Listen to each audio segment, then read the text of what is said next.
ស្វាគមន៍មកខាងវីដេអូថ្មីរបស់ខ្ញុំមកថ្ងៃនេះខ្ញុំធ្វើវីដេអូទាក់ទងនឹងប្លុកមួយជាមួយនឹង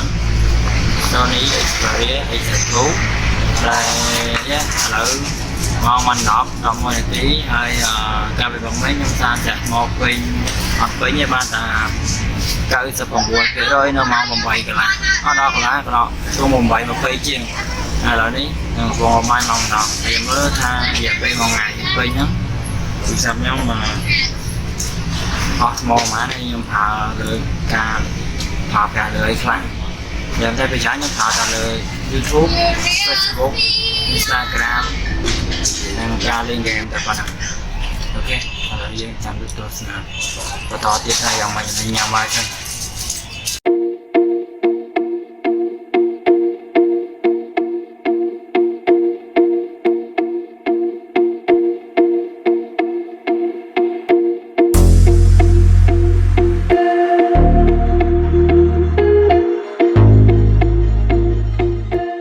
5 minutes later.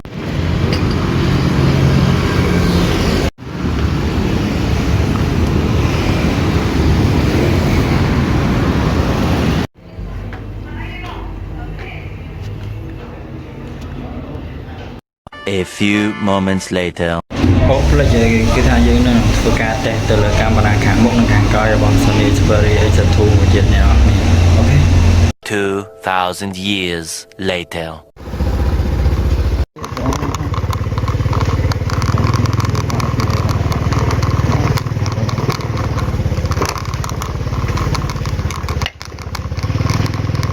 Five minutes later ហ្នឹងហើយអ្នកបន្ទាប់ពីខ្ញុំបានធ្វើការតេស្តទៅលើការលេង Facebook YouTube និង Instagram រយៈពេលកន្លះម៉ោងគឺចាប់ពីម៉ោង11កន្លះដល់ម៉ោង12គឺវាស្រកអស់ត្រឹមតែ7% តែប៉ុណ្ណោះគឺ9ដូចជា98មកដល់91ហើយខ្ញុំបាន stand by វាចោលរយៈពេលពីម៉ោង12ឥឡូវមកដល់ម៉ោង3 ម៉ោង 3:51 ដូច្នេះម៉ោង 3:51 អញ្ចឹងមានន័យថា stand by មកម៉ោង 2 ម៉ោង 3 ម៉ោង 7 4 ម៉ោងហើយគឺថាវានៅសល់ 87% ហើយគឺក៏ខ្ញុំបានថតវីដេអូជាមួយវារយៈពេលប្រហែលជា1នាទីជាងដែរ 2,000 years later.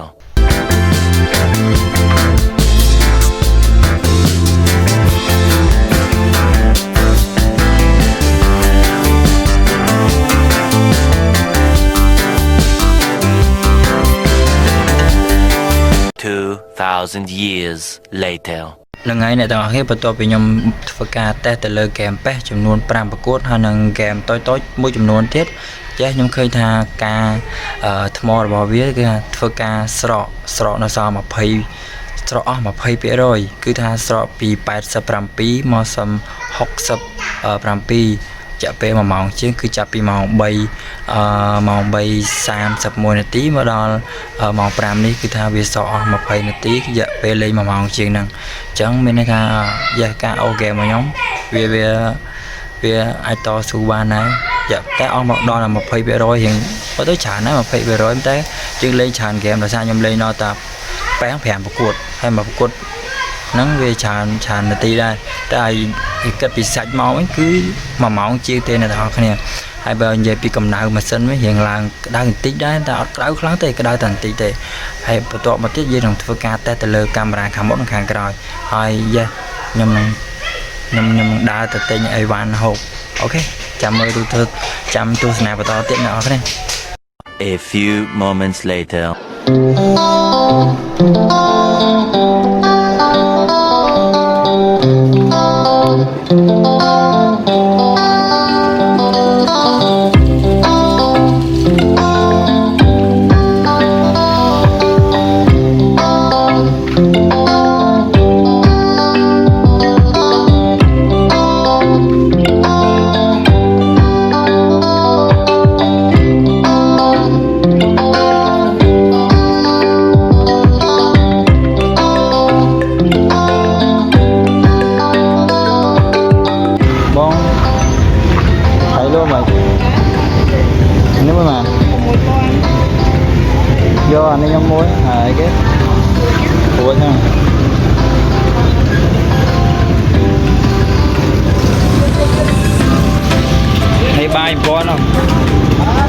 បាយបបោស្គាល់នៅបង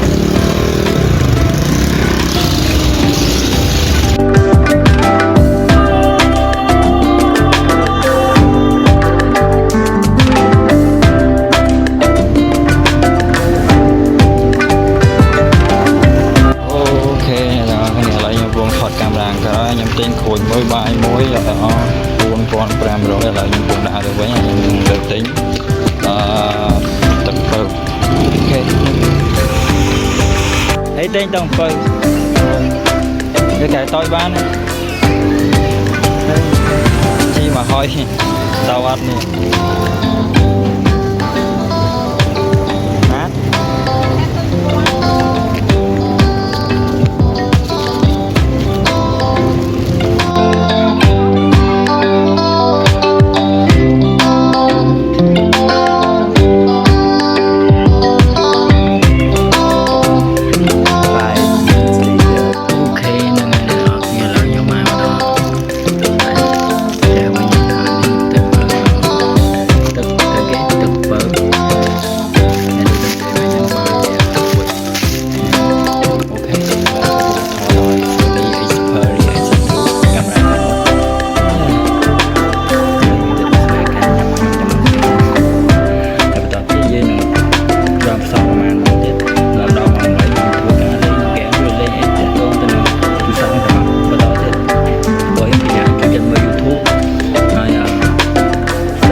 SONY Xperia XZ2 គឺនៅសល់ថ្ម 62% ដល់ម៉ោង 5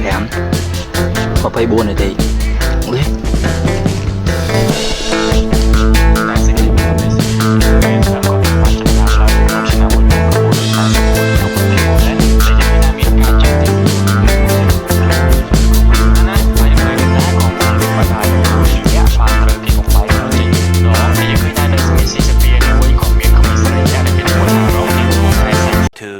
2,000 years later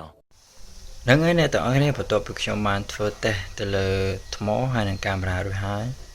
គឺថាអីមែនតើសម្រាប់ថ្មប៉ុន្តែបើនិយាយពីកាមេរ៉ាវិញគឺថានៅមានកម្រិតមែនតើព្រោះកាមេរ៉ាពីមុខមើលទៅរៀងស្លេងបន្តិចកាមេរ៉ាពីក្រោយរៀងខនបាយជាងកាមេរ៉ាពីមុខបន្តិចហ្នឹងតាមខ្ញុំមើលផ្នែកខ្ញុំផ្ទាល់ហើយបើនិយាយពីថ្មវិញកាន់ថ្មមែនតើឥឡូវគឺថាមកដល់ឥឡូវគឺថ្មខ្ញុំបាន stand by ចោលនៅថាម៉ោង 8ខ្ញុំអត់បានលេងទៀតទេគឺថាម៉ោង 8គឺថ្មវត្តសល់ 40% គឺថាខ្ញុំលេងបន្ទាប់មកពីខ្ញុំលេងហ្គេម5គួតហើយលេងហ្គេមមួយចំនួនហ្នឹងហើយខ្ញុំបានបន្តពី 62%